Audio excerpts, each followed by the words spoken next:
Tak sejalan dengan PSSI, Rafael Struwijk belak-belakan menyukai gaya STY sebagai pelatih timnas Indonesia. Gempar. Siap pelatih timnas Malaysia, ini kata Shin Tae-yong. Apakah internal PSSI mulai pecah? Orang penting di federasi kaget ada pelatih baru mendadak ditunjuk tanpa rapat. Orang dalam PSSI bongkar fakta, sebagian exco tak sejalan Erick Thohir, masih inginkan STY. Bikin bingung, inilah perbedaan keterangan tentang roadmap timnas Indonesia dari ketum PSSI, manajer timnas dan direktur teknik. Begini penjelasan masing-masing. Puji supporter timnas Indonesia dan punya kesan tersendiri, begini kata Timur Kapadze. Yakin ulah Romeni bisa makin gacor di Oxford United, begini kata media Inggris. Tak peduli dicibir mandul dan bodoh, begini respon Hoki Caraka yang buktikan kedewasaan dan keteguhan hati. Tom Haye buka suara soal kegaduhan timnas Indonesia. Begini keterangan lengkapnya.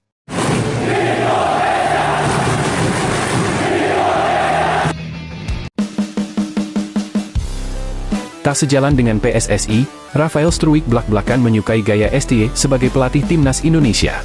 Heran kenapa STY dipecat padahal tak membuat kesalahan. Pengakuan menarik Rafael Struwijk terbaru, yang terkejut dengan pemecatan Shin Tae-yong dari kursi pelatih timnas Indonesia. Shin Tae-yong dipecat PSSI dari jabatannya sebagai pelatih timnas Indonesia pada Januari 2025, tanpa alasan yang jelas. Banyak yang menilai pemecatan itu karena Shin Tae-yong gagal di Piala AFF usai timnas Indonesia terhenti di fase grup. Namun federasi berdalih bahwa pemecatan itu dilakukan sesuai dengan evaluasi mereka, tanpa menyertakan alasan yang masuk akal. Publik tanah air pun terkejut dengan itu dan semakin terkejut saat tahu penggantinya adalah pelatih asal Belanda, Patrick Kluivert. Usut punya usut, PSSI dan Kluivert telah melakukan wawancara sejak Desember 2025 tepat di hari raya Natal saat itu. Struwijk sama terkejutnya, ia mengaku syok saat tahu Shin Tae-yong dipecat oleh PSSI, padahal ia sangat menyukai pelatih Korea itu. Menurutnya, Shin Tae-yong adalah pelatih yang tegas tanpa basa-basi, pemain akan dipercaya bermain jika mampu melaksanakan instruksinya. Bersama Shin Tae-yong, Struwijk selalu jadi andalan termasuk ketika menorehkan sejarah di semifinal Piala Asia U23 2024. Pelatih pertama saya, di timnas Indonesia, adalah Shin Tae-yong, saya menyukainya sebagai seorang pelatih.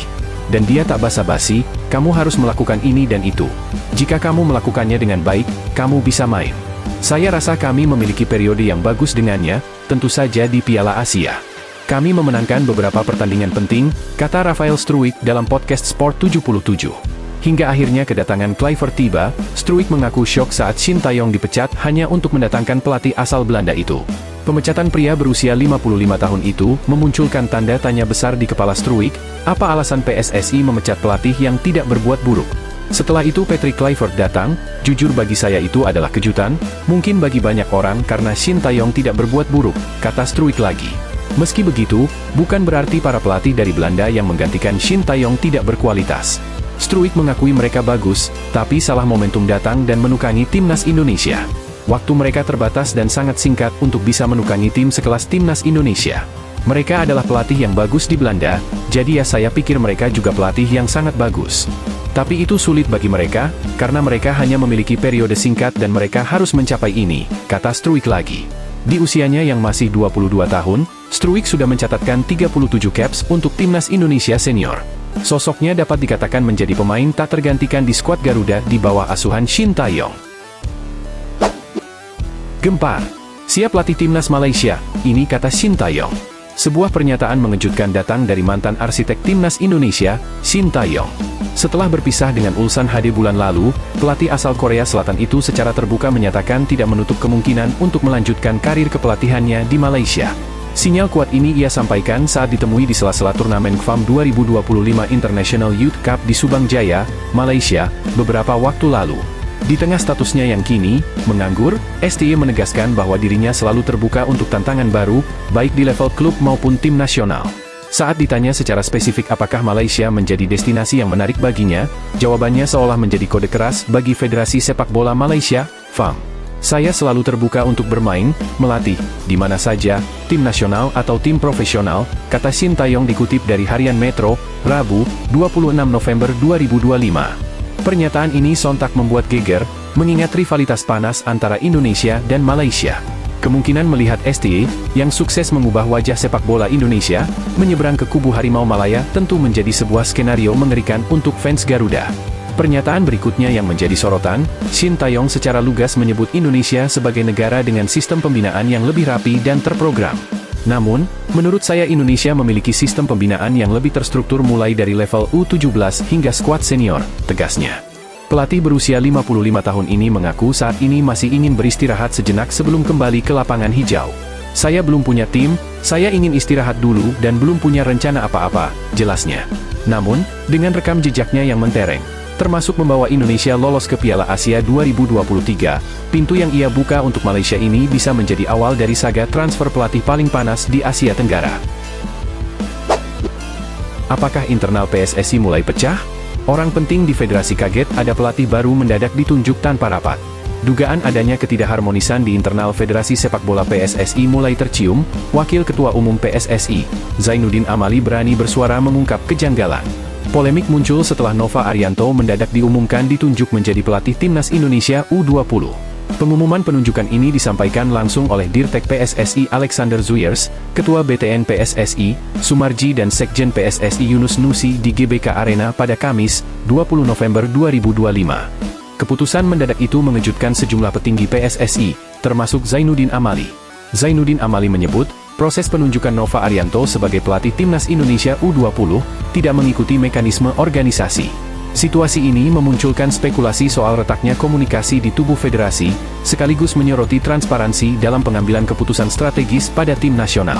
Ia mengatakan keputusan tersebut mengejutkan karena tidak melalui rapat Komite Eksekutif, EXCO, PSSI dan langsung diumumkan dalam konferensi pers. Misalnya Nova Arianto ditetapkan sebagai pelatih Timnas U20, kami kaget karena itu bukan lewat rapat EXCO tapi sudah diumumkan di konferensi pers, ujar Zainuddin Amali, Minggu, 23 November 2025, dikutip dari Tribun News. Saya tidak tahu mekanisme apa yang dipakai, sambungnya.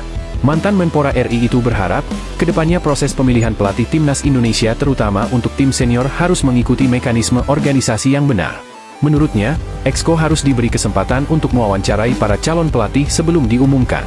Untuk pelatih tim senior harus mengikuti mekanisme organisasi yang benar, yaitu EXCO bisa mewawancarai calon seperti yang kami jalani ketika Ketum PSSI, Muhammad Iriawan memimpin, dan kita putuskan bersama. Itu yang paling penting, tegasnya. Amali menambahkan bahwa siapapun pelatih yang akhirnya dipilih, keputusan tersebut harus bersifat kolektif kolegial dan bukan keputusan individu. Penunjukan Nova Arianto. Sebelumnya, Ketua BTN Sumarji memaparkan penunjukan Nova Arianto sebagai pelatih Timnas U20 Indonesia mengacu rekomendasi Dirtek PSSI Alexander Zuyers. Nova yang sebelumnya menjadi pelatih Timnas U17, rupanya didapuk menjadi Timnas U20 tanpa melalui rapat Eksekutif Komite atau Komite Eksekutif PSSI, sebuah prosedur wajib yang harus dilalui sesuai statuta organisasi sepak bola nasional tersebut. Nantinya Timnas U20 materi pemainnya mayoritas berasal dari Timnas U17 yang sebelumnya ditangani oleh Nova Arianto. Sesuai dengan usulan dari Dirtek, Alexander Zuyers, rekan-rekan EXCO menyetujui bahwa pelatih Timnas U20 Putra ini akan kita berikan tugas dan tanggung jawab sepenuhnya ke Nova Arianto, ujar Sumarji. Berkaitan dengan Timnas U20 Putra, 85% pemainnya adalah pemain Timnas U17 yang baru saja melakukan kegiatan Piala Dunia U17, sambungnya. Orang dalam PSSI bongkar fakta, sebagian EXCO tak sejalan Erick Thohir, masih inginkan ST. Wakil Ketua Umum PSSI, Zainuddin Amali, menegaskan bahwa nama Shin Taeyong atau ST tidak termasuk dalam daftar 5 kandidat pelatih baru Timnas Indonesia yang telah disiapkan. Tapi, ada anggota Komite Eksekutif, EXCO, PSSI yang merekomendasikan namanya. Amali tak menampik bahwa masih ada sejumlah EXCO yang mendorong agar Shin Taeyong kembali dipercaya menangani skuad Garuda. Namun, dirinya tetap berpegang pada arahan Ketua Umum PSSI, Erick Thohir, yang menutup pintu untuk kembalinya pelatih asal Korea Selatan tersebut. Sepertinya tidak ada Shin Taeyong. Kan Pak Erick sudah bilang move on, ujar Amali dilansir dari kanal YouTube Kompas TV Jawa Barat. PSSI saat ini sudah mengantongi 5 nama calon pelatih Timnas Indonesia, meskipun identitas para kandidat itu belum diumumkan secara resmi. Shin Taeyong sendiri pernah mengarsiteki Timnas Indonesia selama 5 tahun pada 2020 hingga 2025, sebelum akhirnya diberhentikan dan digantikan Patrick Kluivert, yang hanya bertahan 8 bulan. Amali kembali menegaskan bahwa keputusan untuk melangkah ke era baru sudah final, walaupun masih ada suara internal yang berharap STY kembali. Karena Pak Erick sudah bilang waktu konferensi pers, move on. Walaupun di antara EXCO itu masih ada juga yang menginginkan Shin Taeyong dengan pertimbangan-pertimbangan, ucap Amali. Tapi kan sudah ke menuju kelima itu, pungkas ex-Menpora itu. Adapun sejumlah nama mulai dikaitkan dengan kursi pelatih timnas Indonesia, di antaranya pelatih yang membawa Uzbekistan tampil di Piala Dunia 2026, Timur Kapadze, hingga nakoda timnas Irlandia, Heimir Hallgrímsson. Bikin bingung, inilah perbedaan keterangan tentang roadmap timnas Indonesia dari Ketum PSSI, manajer timnas dan direktur teknik. Begini penjelasan masing-masing. Ketum PSSI buka suara soal roadmap timnas Indonesia. Erick Thohir angkat bicara setelah kantor PSSI digeruduk oleh sejumlah supporter timnas yang menamakan diri Ultras Garuda.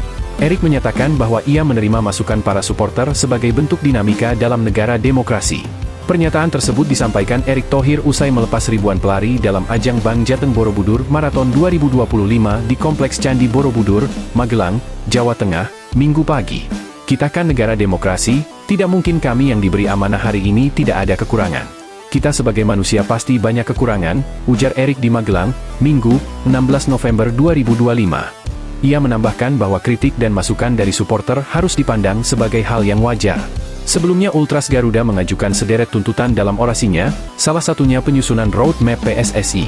Mengaku belum tahu, Sumarji pertanyakan sumber roadmap PSSI. Anggota Komite Eksekutif, Exco, PSSI Sumarji, buka suara terkait roadmap PSSI berjumlah 3 halaman yang sudah beredar di lini masa dalam beberapa hari terakhir.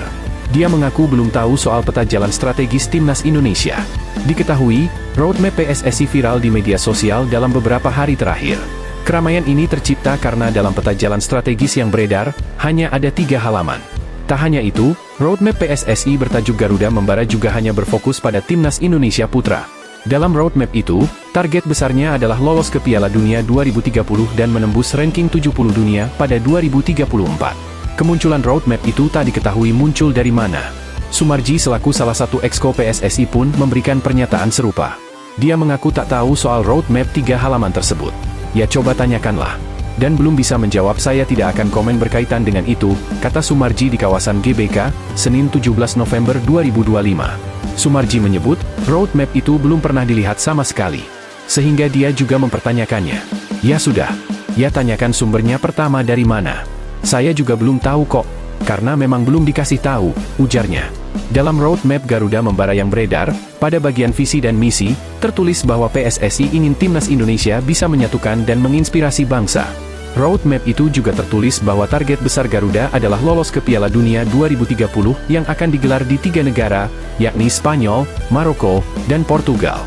Kemudian tiap tahun ada fokus dan hasil targetnya. Mulai dari 2026, di mana fokus PSSI adalah FIFA Series, Hyundai Cup, Piala AFF, dan Piala Indonesia. 3 rencana dan agenda itu memiliki target timnas Indonesia menembus ranking FIFA 110 dunia. Penjelasan Direktur Teknik PSSI soal roadmap Garuda Membara, versi lengkap rilis 2026. Direktur Teknik, Dirtek, PSSI, Alexander Zuyers, memberikan penjelasan soal roadmap atau peta jalan, Garuda Membara, yang viral di media sosial. Alexander Zuyers memastikan, roadmap yang lengkap baru akan rilis pada 2026. Alexander Zuyers masih pelajari sepak bola Indonesia. Alexander Zuyers menegaskan dokumen rencana jangka panjang PSSI masih dalam tahap kajian dan belum ada versi final yang siap untuk dipublikasikan. Ia dan timnya masih mempelajari dokumen yang ada saat ini. Sampai saat ini saya masih mempelajari mengenai sepak bola Indonesia. Jadi, kami masih ada dalam proses untuk bisa membuat rencana jangka panjang, kata Alexander Zuyers kepada awak media, di GBK Arena, Senayan, Jakarta, Kamis, 20 November 2025. Roadmap saat ini juga masih dipelajari. Namun, juga itu perlu diperbaharui berdasarkan apa yang telah saya observasi dan lihat sejauh ini, sambung mantan Direktur Teknik Federasi Sepak Bola Yordania ini. Roadmap lengkap diumumkan 2026.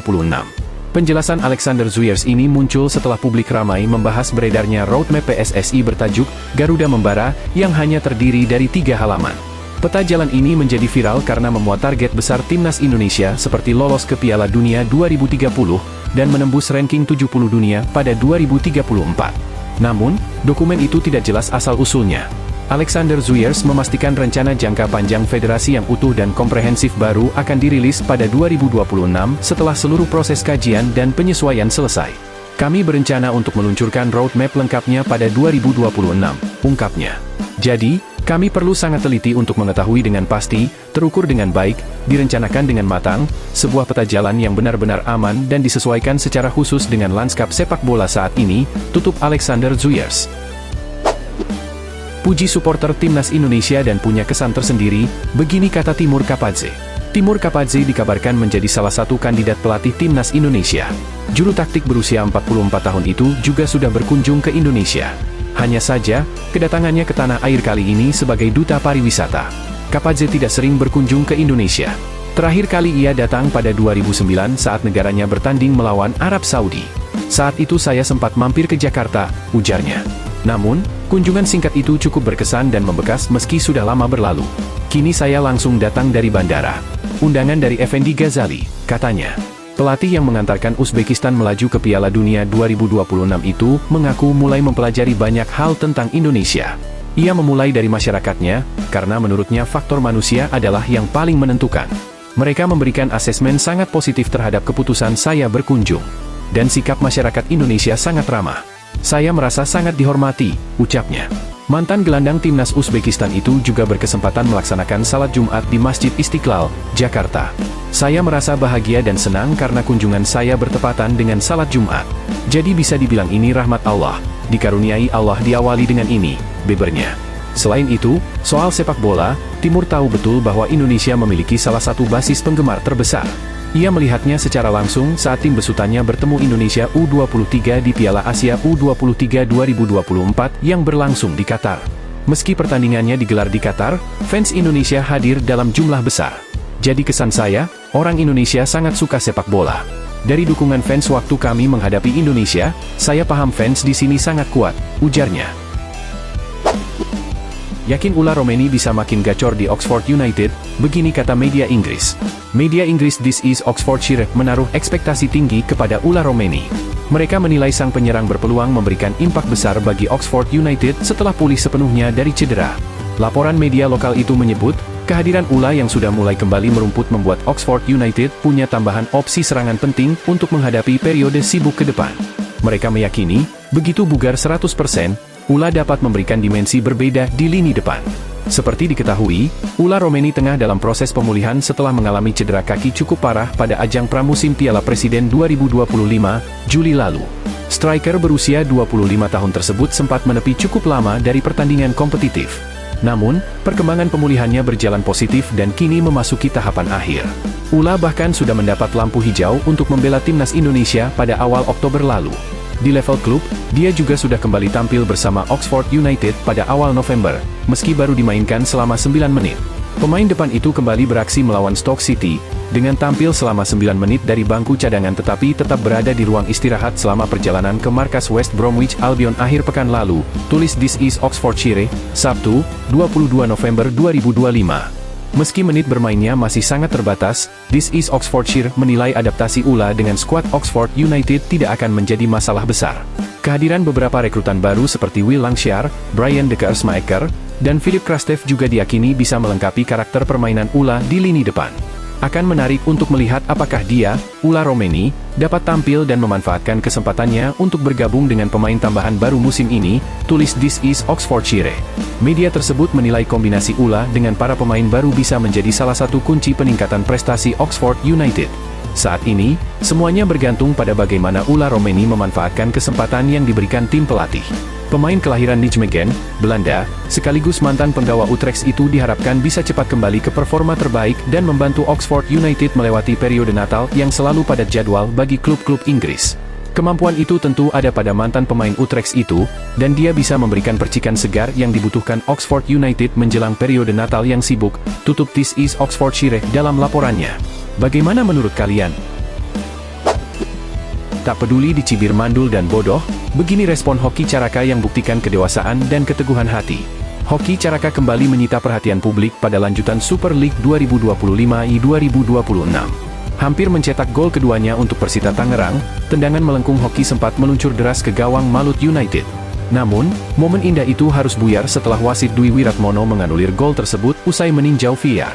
Wasit menganggap terjadi pelanggaran lebih dulu oleh bek Persita, Mario Jardel, terhadap pemain Malut United, Igor Inocencio de Oliveira. Meski gol dianulir dan momentum seolah dirampas, Hoki Caraka menunjukkan mentalitas yang jauh lebih besar dari sekadar hasil di lapangan. Sehari berselang, melalui akun Instagramnya, Hoki Caraka, ia membagikan 3 foto dengan caption berisi kalimat-kalimat ejekan yang selama ini kerap diterimanya sejak memulai karir sepak bola. Mulai dari hinaan seperti, tidak bisa mencetak gol, mandul, bodoh, tidak layak menjadi pesepak bola, cuma jadi penonton, hingga, kunci saja dia di kamar mandi. Namun semua itu tak pernah membuat Hoki tumbang. Itulah hal-hal yang sudah saya dengar sepanjang hidup saya, tetapi sekali lagi, saya tidak peduli, tulis Hoki tegas. Lebih lanjut, pemain timnas Indonesia U22 itu menegaskan bahwa sepak bola bukan sekadar profesi, melainkan kecintaan yang tak tergantikan. Saya akan tetap melakukannya karena sepak bola adalah keindahan dari sebuah cinta. Ucapan Hoki ini menyiratkan keteguhan hati dan kematangan mental yang jarang dimiliki pesepak bola seusianya. Meski baru berusia 21 tahun, Hoki sudah kenyang menghadapi cibiran netizen, baik saat membela PSS Sleman pada 2022 hingga 2025 maupun setelah memperkuat Persita. Tak hanya di level klub, Hoki juga kerap menjadi sasaran kritik ketika membela timnas Indonesia di beberapa kelompok usia, mulai dari U20, U22, hingga senior. Performanya sering dianggap kurang meyakinkan, membuatnya tak luput dari komentar pedas publik. Namun, alih-alih tenggelam dalam tekanan, pemain asal Gunung Kidul itu justru menjadikan ejekan sebagai bahan bakar semangat. Kini, ia lebih dewasa dalam menyikapi kritik, fokus membuktikan kualitas di lapangan, dan tidak larut dalam penilaian publik. Mentalitas seperti inilah yang membuat pemain besar lahir, bukan hanya dari gol atau trofi, tapi dari ketangguhan menghadapi tekanan, kritik, dan keraguan. Tom Haye buka suara soal kegaduhan timnas Indonesia. Begini keterangan lengkapnya. Gelandang timnas Indonesia, Tom Haye, angkat bicara soal banyaknya pihak-pihak yang berbicara aneh setelah kegagalan skuad Garuda melaju ke putaran final Piala Dunia 2026. Ia menyayangkan munculnya kegaduhan di publik dan menilai ada pihak-pihak yang justru memanfaatkan momen sulit ini untuk memecah belah tim. Menurutnya, hal tersebut tidak membantu proses kebangkitan timnas, yang saat ini membutuhkan dukungan penuh dari seluruh elemen masyarakat. Jadi ada banyak orang yang tidak terlibat dalam hal apapun tentang sepak bola. Dan kemudian entah dari mana munculnya, orang-orang itu merasa jadi paling paham, kata Tom Haye di YouTube The Highway. Gelandang Persib itu menegaskan bahwa suara-suara yang tidak berdasar justru memperkeruh suasana. Ia juga mengaku heran dengan fenomena banyaknya pihak yang tiba-tiba merasa paling tahu tentang kondisi tim tanpa memiliki pengalaman ataupun pemahaman mendalam mengenai sepak bola. Ya, ada banyak kekacauan. Ya seperti itu. Itu sangat aneh bagi saya melihatnya, bahwa ada berapa orang datang entah dari mana mendapatkan panggung atau mulai berbicara. Bagi saya, tanpa pengetahuan atau informasi dasar yang cukup. Dan itu hanyalah, ya sesuatu yang tidak bisa saya mengerti, ujar Haye. 5 pemain timnas Indonesia dengan nilai pasar tertinggi yang berlaga di BRI Super League, Tom Haye jadi raja baru. Sejumlah pemain naturalisasi timnas Indonesia mulai mendominasi daftar pemain dengan nilai pasar tertinggi di BRI Super League 2025-2026. Eksodus para pemain keturunan ini menjadi fenomena baru di kompetisi domestik. Sebab, ada sederet pemain naturalisasi timnas Indonesia yang akhirnya memilih untuk bergabung dengan klub BRI Super League 2025-2026, setelah kesulitan mendapatkan pelabuhan baru untuk melanjutkan karirnya di luar negeri. Hadirnya para pemain keturunan ini juga berdampak signifikan terhadap komposisi pemain dengan nilai pasar di kompetisi domestik. Beberapa amunisi naturalisasi ini mulai mengambil alih daftar pemain dengan nilai pasar tertinggi. Padahal, sebelumnya daftar ini lebih banyak dikuasai oleh para pemain asing. Lantas, bagaimana komposisi pemain naturalisasi termahal di BRI Super League musim ini? Berikut sajian ulasannya. Tom Haye, gelandang timnas Indonesia, Tom Haye, saat ini berstatus sebagai pemain naturalisasi dengan nilai pasar termahal di BRI Super League 2025-2026. Besarnya nilai pasar ini cukup wajar mengingat Tom merupakan jebolan klub Eredivisie. Untuk saat ini, pemain berusia 30 tahun itu nilai pasarnya masih menyentuh angka 1 juta euro. Jika dikonversi ke rupiah, pemain yang baru saja bergabung bersama Persib Bandung ini dihargai sebesar 17,3 miliar rupiah. Dengan angka pasar sebesar ini, Tom Haye tercatat sebagai pemain dengan market value tertinggi BRI Super League 2025-2026. Dia bahkan melampaui bintang Bali United, Tijmen Gopel, yang sempat berada di pucuk. Jordi Amat. Sebelum munculnya nama Tom Haye, bek keturunan Indonesia Spanyol, Jordi Amat, sebetulnya sempat menduduki posisi puncak dalam daftar pemain naturalisasi dengan market value tertinggi di kompetisi domestik. Sebab, bek berusia 33 tahun yang kini memperkuat Persija Jakarta itu memiliki harga pasar yang mencapai angka 650.000 euro. Bila angka ini dikonversi ke rupiah, nominalnya setara dengan 11,3 miliar rupiah. Sejauh ini, performa Jordi memang cukup memuaskan. Dia berduet dengan bek berlabel tim nasional lainnya, Rizky Ridho, untuk mengawal jantung pertahanan Macan Kemayoran di BRI Super League 2025-2026. Mark Klok. Sebelum gelombang kedatangan para pemain diaspora yang kini melakukan eksodus ke Indonesia, Mark Klok sempat tercatat sebagai pemain naturalisasi yang nilai pasarnya paling besar di Indonesia. Gelandang Persib Bandung itu bandrolnya saat ini mencapai 400.000 euro. Angka ini setara dengan 6,9 miliar rupiah. Dengan nominal itu, pemain kelahiran Amsterdam ini menempati peringkat ketiga. Gelandang berusia 33 tahun ini akhirnya kembali mendapatkan panggilan dari timnas Indonesia. Sebelumnya, Klok terakhir kali memperkuat skuad Garuda pada kejuaraan Piala Asia 2023. Stefano Lillipali. Stefano Lillipali tampaknya menjadi satu-satunya pemain lama yang masih bertahan di skuad timnas Indonesia. Sebab, saat ini dia menjadi sosok yang paling senior di skuad Merah Putih karena sudah debut sejak 2013. Dari segi harga pasar, Stefano Lillipali memang sudah tak begitu tinggi. Angkanya terus mengalami kemerosotan seiring usianya yang menua, dan sekarang dibanderol dengan 3,9 miliar rupiah. Bagaimanapun juga, pengalamannya masih sangat dibutuhkan. Apalagi, pemain berusia 35 tahun ini telah mengukir 32 caps bersama timnas Indonesia sejak debut lebih dari satu dekade yang lalu. Rafael Struwijk. Penyerang muda timnas Indonesia, Rafael Struwijk, tercatat sebagai pemain yang nilai pasarnya paling murah di antara seluruh amunisi naturalisasi yang saat ini berkarier di BRI Super League musim 2025-2026. Pasalnya, ex-pemain ADO Den Haag itu hanya dibanderol dengan market value sebesar 150.000 euro.